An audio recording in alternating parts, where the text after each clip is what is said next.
Jon.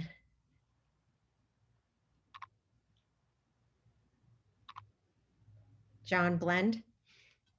Yep, yes, Oh, I'm good. here, Karen. It's so funny because during that delay, I'm like, Yeah, with technology and I and know. you're in London and everything, it's not like I can go knock on the door and say, Jon, it's your turn, or like I elbow wish. you because you're next to me. It's there's always that minute of, oh, I wonder if we're just going to be talking about something else today. So I know just what you feel, Karen. And I kind of wish I could go and knock on your door right now and say hello. Can I have a coffee? I look Um, forward to that for sure. yes, I think we all look forward to being able to open up a little more as things change. That's what I'm thinking. Yeah. Um, I wasn't sure how long would be useful to talk about here, but I could I talk know. a bit. I'm What you're do you one of think? those people that I'll say, well, you get 5 minutes because we're running behind. Or in this case, actually, you can, with the breakout rooms, because you're planning on an experience for us, yes? Um, yeah, but this actually doesn't require breakout rooms. It would be a closing eyes experience, which people could do where they are, and just sitting in your chair or wherever you are in your room. But Well, certainly, I'd like to do to be able to put an experience in. okay, so let's say half an hour, and Fantastic. and if there's something where people can do something in smaller groups, that's Yeah. always a plus for all of us. But also, I've noticed, particularly on this call, whether it's Mikey, Mazika, whatever, people being very clear and saying, "I'm done." So if I finish early, I'll also make that very clear, and Okay. then you can think about things. Okay. So and forgive me if I'm slightly distracted this weekend. My aunt, a very dear aunt, died, and it was a bit of a shock to learn of her passing. Um, but Oh, what happens? And one of the things I've been thinking of is, thanks, Max, is at this time of COVID, so many of us and so many of the families we work with are aware of people who have died or have gone into hospital and become unwell or whatever. And I've been thinking a little bit about um, the relationship for children sometimes when they hear that somebody has died. And some children that I work with, and I'm sure this is the case for many of you, start to wonder, well, what is the difference between being asleep and being dead? And if I close my eyes for a minute, will I never wake up again? So one thing I was thinking today I wanted to share with you was a couple of books that I've used in working with both with adults who had a lot of trauma in their early life and with some children who are not so sure about how to keep on keeping on, as people used to say. So I will share those books in a minute. I just want to say that I'm no expert at all on sleep. What qualifies me to speak about sleep is that I struggle with it at times. And I imagine some of you may have at times also struggled with sleeping, particularly during this time of this last year, which has been unusual. Some of the things that we used to take for granted, um, certainly here in the coldness of London, where we don't get so much sunshine, is of being able to go out in the open air, see the sun, and for our bodies somehow to feel nourished by that. And that aids the process of letting go at the end of the day. If we've actually been able to go out and feel the air on our faces, feel the sun on our faces and our bodies, even in winter. And when we're in lockdown, that feels that much harder to achieve sometimes. So these thoughts are just a few ideas that I've gathered. I'm like you, I'm researching, trying to find out how to work, how to help families, how to help myself, how to help us all. So I focused this thing a little bit on sleep. And I came across a neuroscientist and sleep expert called Prof. Matthew Walker, who's at Berkeley University in California. And he just said very simply, and I just was attracted by the simplicity of what he was saying, that everybody really needs 7 to 8 hours sleep, sleep a night. And that if we have less than this, it has a negative effect on our health and growth. And I think that's interesting because sometimes here in UK, there's been a kind of macho culture that says, I can make do with minimal sleep. You know, I'm strong. I can just push through. And Matthew Walker is saying, really, we all need more sleep probably than we realize.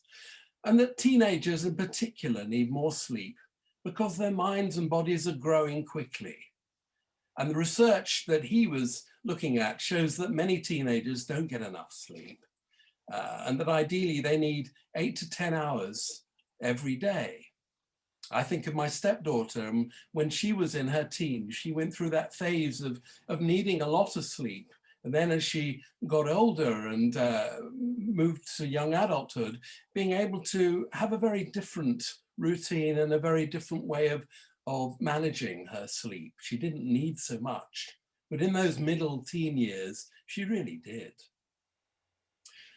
Matthew says that sleep loss has a cumulative negative effect on our health. In other words, it kind of builds up and adds, and then that puts us at greater risk of infection and disease. And I guess dealing with COVID, we're all thinking about how to boost our immunity and how to keep ourselves resilient in that way. I think he also pointed out a fact which interested me, that he said that of all the species in the animal kingdom, mankind is the only one that deliberately submits itself to sleep deprivation. Other animals don't do that, which is kind of interesting. Why is sleep important? Now, I know I'm not saying anything that's probably new to most of you, but I think it's worth thinking about that good sleep helps learning. And we need good sleep to help us before we learn new things, particularly if they're complicated, and afterwards, because our brains are continuing to process what we've learned through the night. And sleep is also essential for emotional regulation. It helps balance our capacity for emotional reactivity with careful decision making. And I don't know about you, but I know about me that if I don't get much sleep, I'm much more tense, I can be cranky or snappy, and my flexibility, ability to roll with whatever comes that day is reduced. So I think it's worth bearing in mind. Now, I don't just want to be talking. So what I'd like to do is to share a couple of experiments with you. And the first one is something I've started doing using the breath. Many of you, I'm sure, might meditate or have got used to counting or doing all sorts of things to help you with dropping off to sleep. And I found this particular thing works for me. So if you like, just try it and see if it does anything for you. So what I'd like you to do is just get yourself as comfortable as you can in your chair, wherever you're sitting. I remember when we used to do visualizations with Violet, she would say, just loosen anything that's constricted, really get yourself comfortable, and then even more comfortable. Just see if you can get yourself as relaxed as you can. And if you're able to, just close your eyes or have them look down somewhere so they're soft eyes. And inhale gently through your nose for a count of 4. And then breathe out for a count of 7. I'll do that with you. So let's breathe in for 4. And out for 7.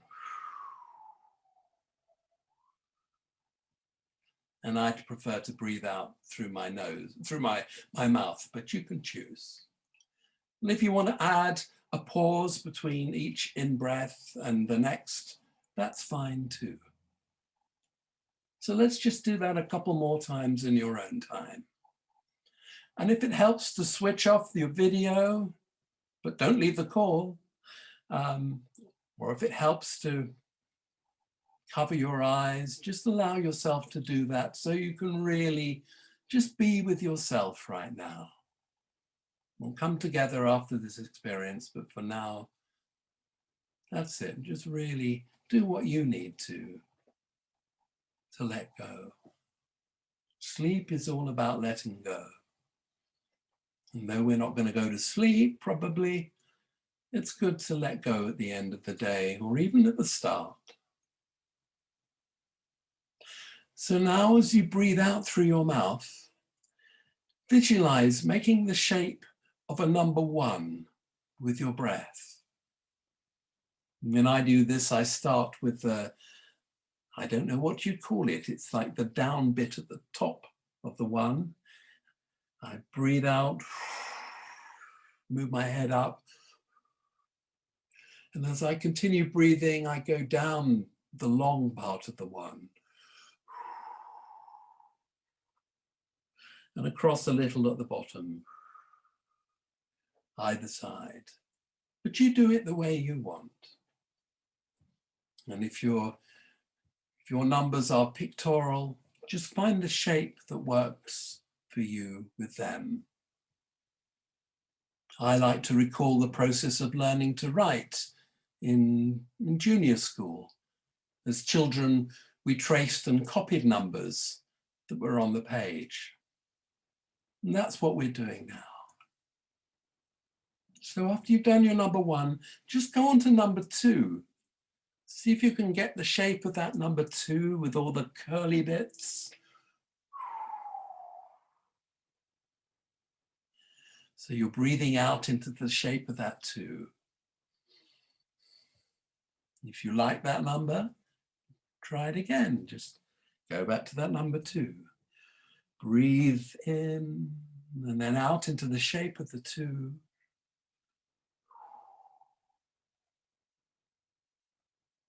And let's do one more. We're just going to do 3, or if you've gone past that, the next number that you come across, or whatever characters correspond to those in your language. And each time you move, just move your head to form the shapes of the numbers.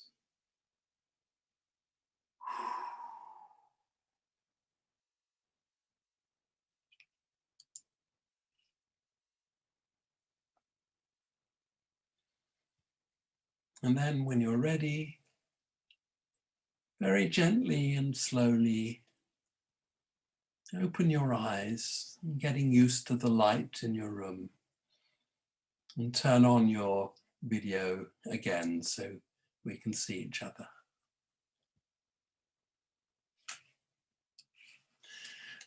And if you had any thoughts about that, maybe it helped you relax, maybe it didn't, just maybe put those in the chat now.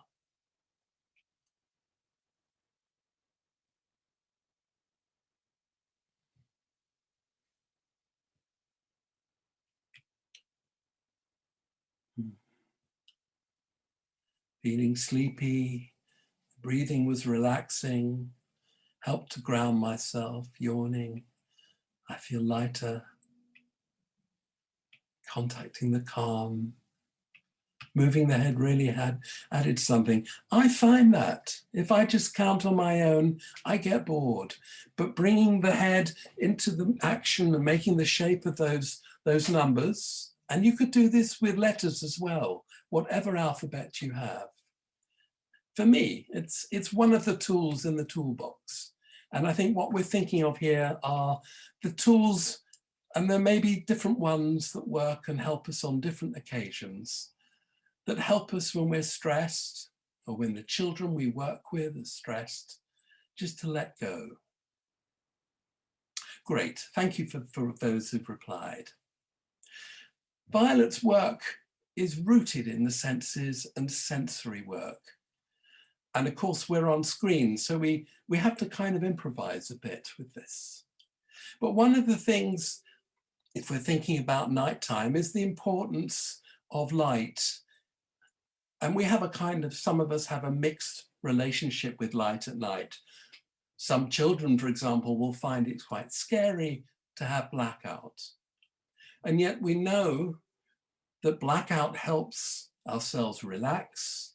It reduces the tension in the corners of our eyes. It reduces our muscular tension there so that our eyes can get a really good night's sleep. And for some children, I imagine that you found that having a night light in the room or nearby helps them acclimatize to get used to that transition between being in the light and then coming into darkness. I find often young children love luminous stars, the ones that are sticky. You can put them on the ceiling or even on a table or on a place near the bedside, and they glow in the dark, at least for a few seconds. And children like to either put up a star scene for themselves or put their initials or write a word with them. And that can be another way of having a transition. Okay. Experiment number 2. This comes from a chap who's a yoga teacher and musician called Gerald Marco. And he suggests, well, let's do this together. We're going to rub our palms together. Rub your hands until they're warm. Really get those hands warm. And then when they're warm, just place the palms of your hands over your closed eyes for a moment. And just notice what that feels like.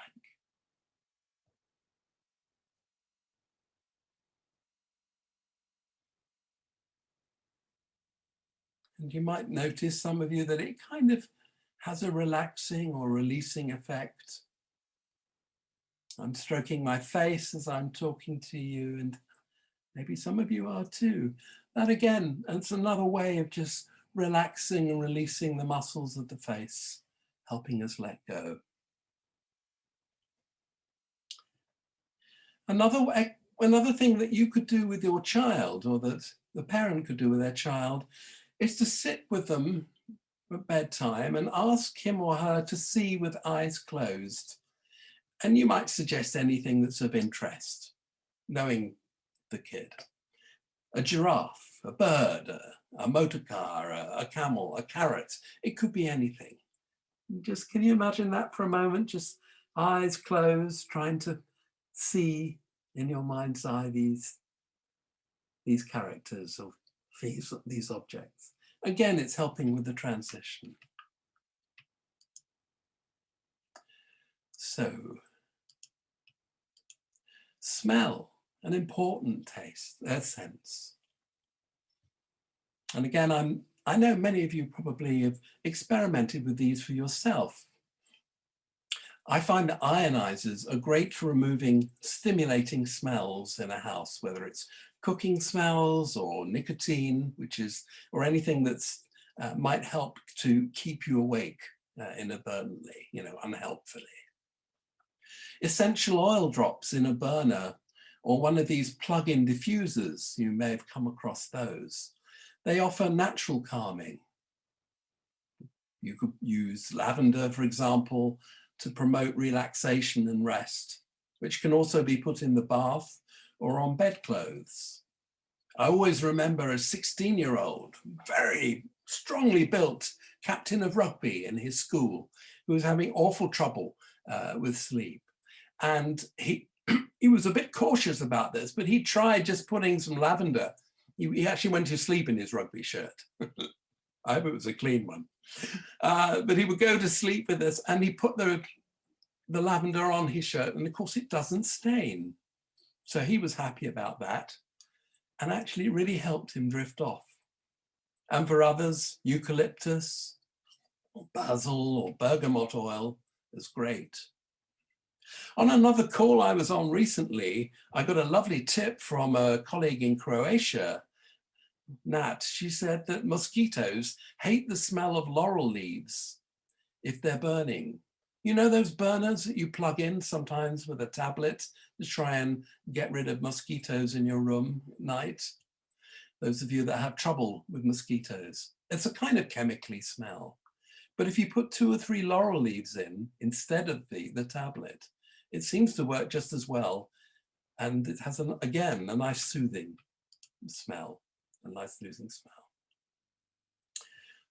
smell. Taste. Warm drinks. How many of us know this? This is kind of wise woman's knowledge going back to the year dot, that warm drinks, chamomile, for example, help de-stress. Cardamom reduces restlessness and anxiety. I know Seema's on this call, and I was thinking of you, Seema, thinking about masala chai, that spicy tea, that when you drink and inhale it, kind of gives you a sense of ease. And it's also very good for coughs and colds and respiratory problems. Things one should avoid, and we all know this probably, whether we do it is another matter. Alcohol, amphetamines, caffeine, a heavy meal before bed. These tend to dysregulate the sleep cycles, and they reduce the REM sleep.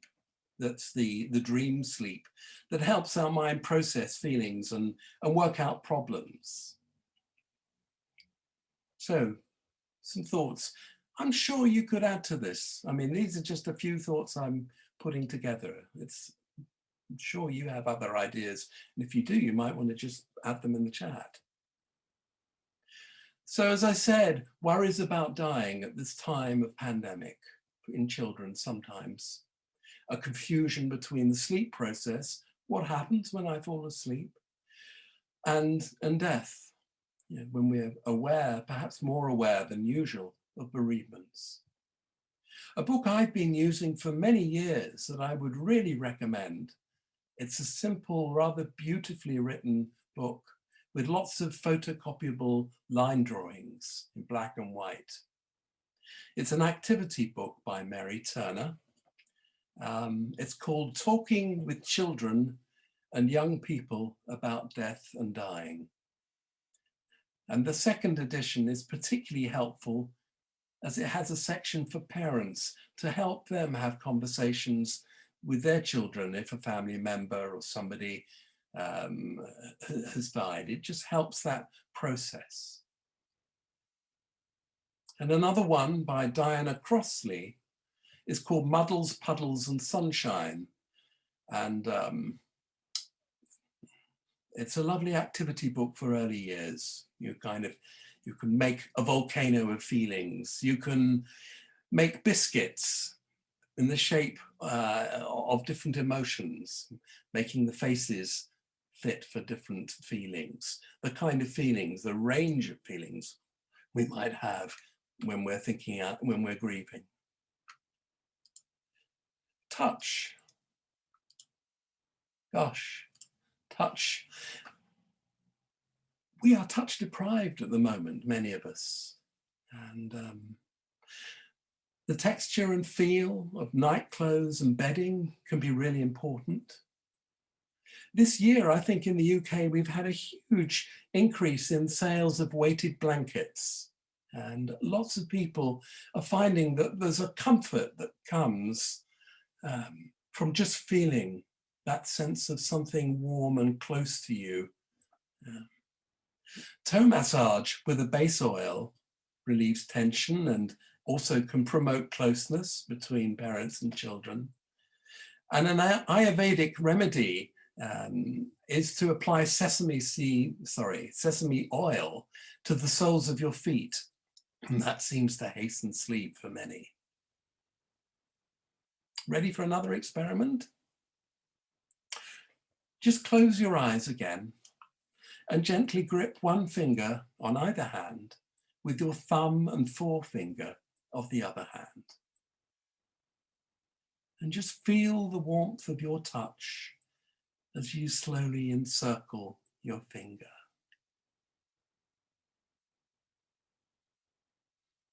See if you can really connect with yourself.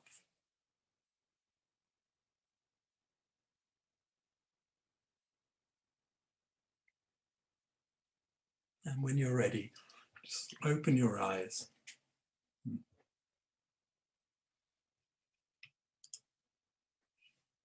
I think touch is something that we need more of, and it's going to be a real challenge to find ways, safe ways, and ways of transitioning from often being quite touch avoidant because of the needs of COVID to finding ways back to getting good, safe touch.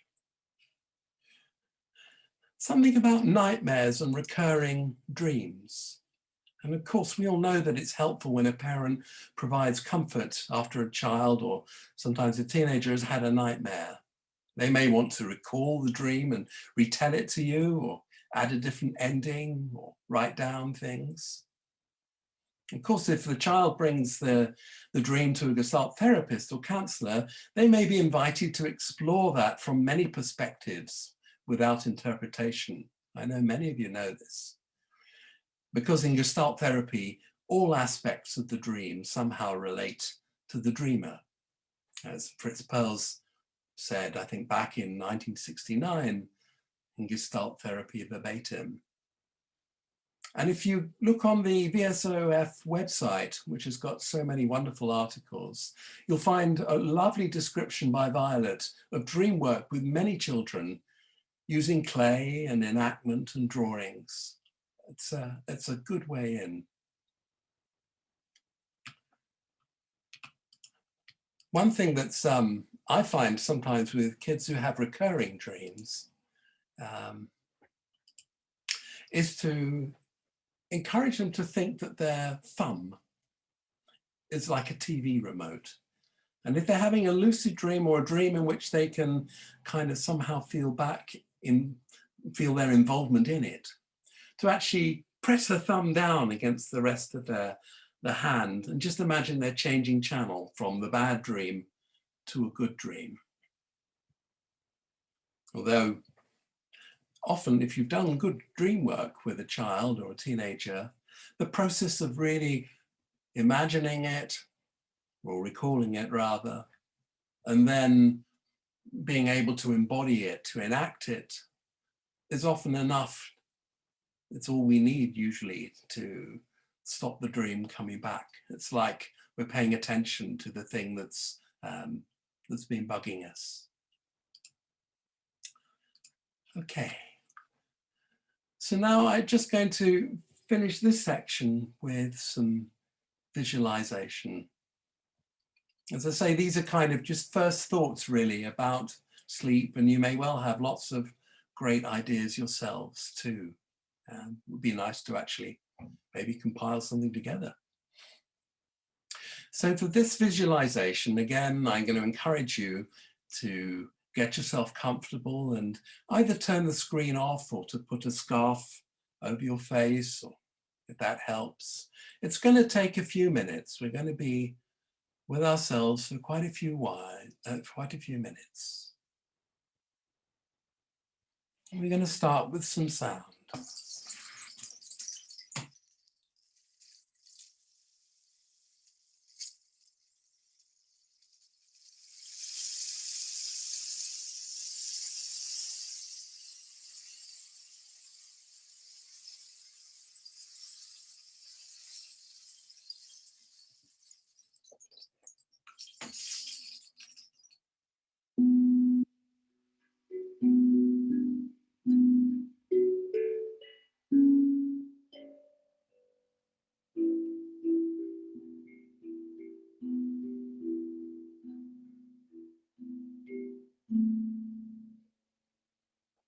I'd like you to picture yourself at dusk, at that time when the sun is starting to go down, nearing the end of the day. You're sitting close to the shoreline,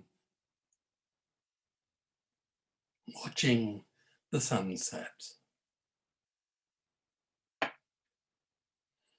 You can hear the sounds of water lapping softly by your feet.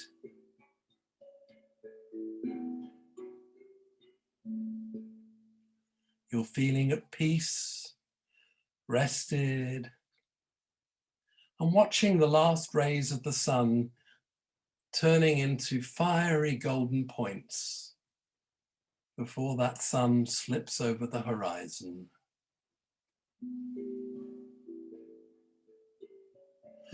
The breeze is cool and fresh, and lights guide the boat safely into harbour, casting shadows that dance.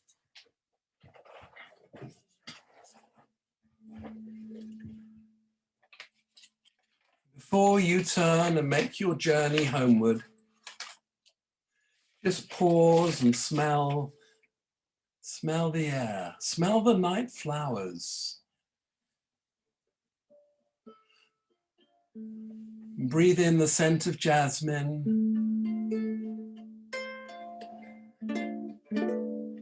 of lily, of petunia, of the flowers in the areas and the regions where you live, and rose.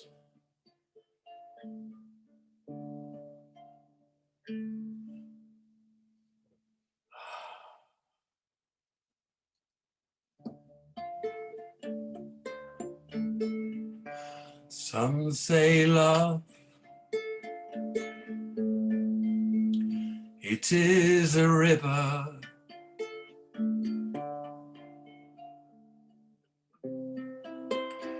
that drowns the tender reed.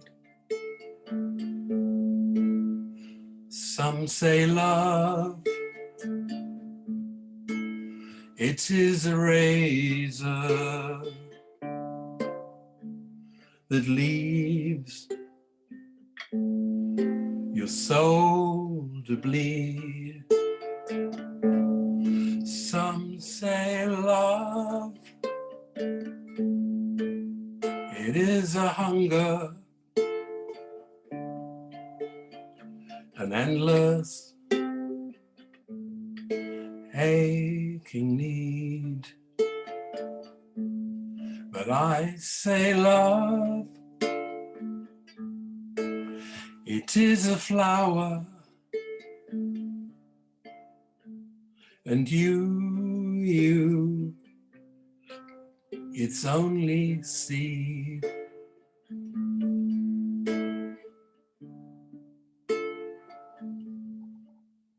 It's the heart, afraid of breaking,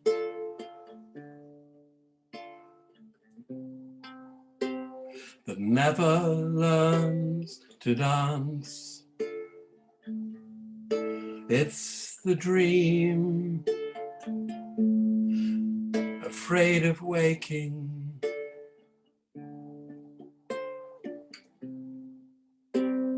that never takes a chance.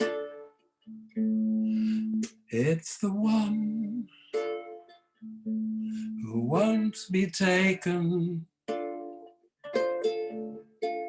who cannot seem to give, and the soul, afraid of dying, that never learns to live.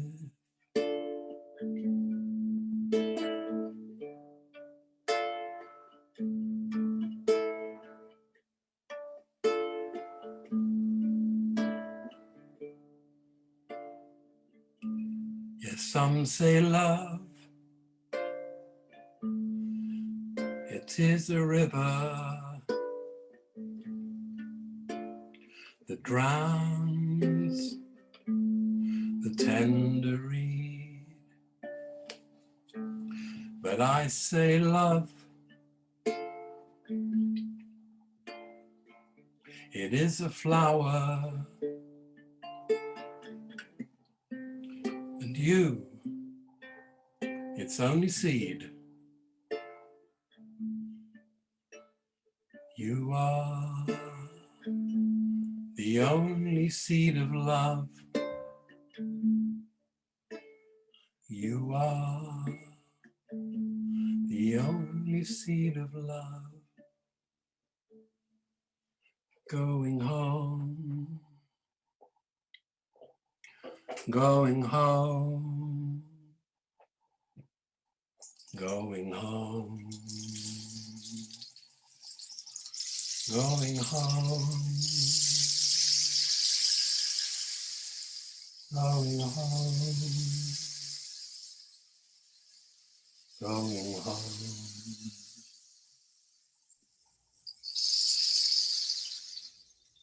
Shanti, Shanti, Shanti,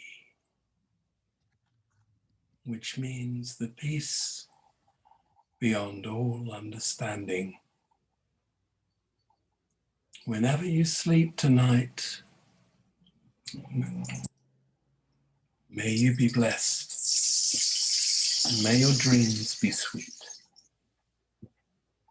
Thank you. Thank you, Jon.